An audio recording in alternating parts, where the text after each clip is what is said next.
మహాభారతం అనేది వ్యాసుడు రాసిన ఒక పురాతన భారతీయ గ్రంథం. ఇందులో పురాణాలు, చరిత్ర, నీతి బోధనలు అద్భుతంగా కలిసిపోయాయి. కురుక్షేత్ర యుద్ధం అనేది భారీ యుద్ధం. ఈ కథకు మధ్య భాగం. ఇది పాండవులు, కౌరవులు అనే రెండు రాజవంశాల మధ్యలో జరిగింది. కానీ ఈ యుద్ధాలు దేవుళ్ళ సమయం వంటి తప్ప.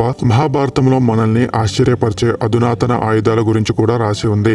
బ్రహ్మాస్త్రం అనేది ఆకాశం నుండి వచ్చిన ఒక భయంకరమైన ఆయుధం అని మహాభారతంలో రాసి ఉంది. దీన్ని వాడితే న్యూక్లియర్ బాంబ్ లాగా భయంకరమైన శక్తి వస్తుందని చెప్పారు. కొంతమంది దీని ఒక మెటాఫర్స్ అంటారు, అంటే పూర్వకాలపు మహానుభావులు ప్రకృతి శక్తులను వాడినట్లు చెప్పడానికి. మరికొందరు ఇది పాతకాలపు అధునాతన టెక్నాలజీ అని అనుకుంటారు. అగ్నేయాస్త్రం, నిప్పు ఆయుధం. అగ్నేయాస్త్రం అనేది భయంకరమైన ఆయుధం. దీని నుండి నిప్పు వస్తుందని చెప్పారు. ఇది ఫ్లేమ్ థ్రోవర్ లాగా శత్రువుల మీద నిప్పు వేస్తుందని అనుకోవచ్చు. ఈ గ్రంథంలో టెక్నికల్ విషయాలు లేవు, కానీ భయంకరమైన యుద్ధాలు, అద్భుతమైన ఆయుధాల గురించి చెప్పబడింది. కూడా నిజమైన ఆయుధమా లేదా కవితలు వర్ణించారా అనేది చర్చాంశమే.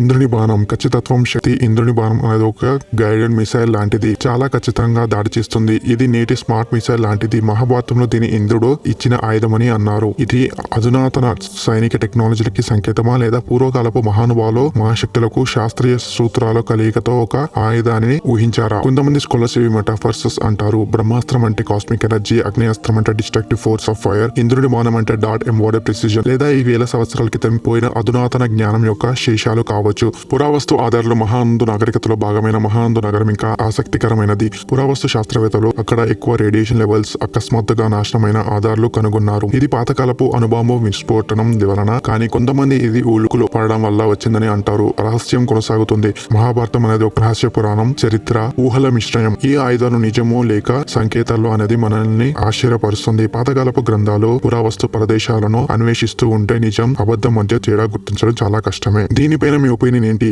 మహాభారతంలో నిజంగా అడ్వాన్స్ టెక్నాలజీ వెపన్ యూజ్ చేశారా, లేదా మన గ్రంథాల్లో అలా వివరించారా? దీనిపైన మీ ఒపీనియన్ ఏంటో కామెంట్స్ లో చెప్పండి.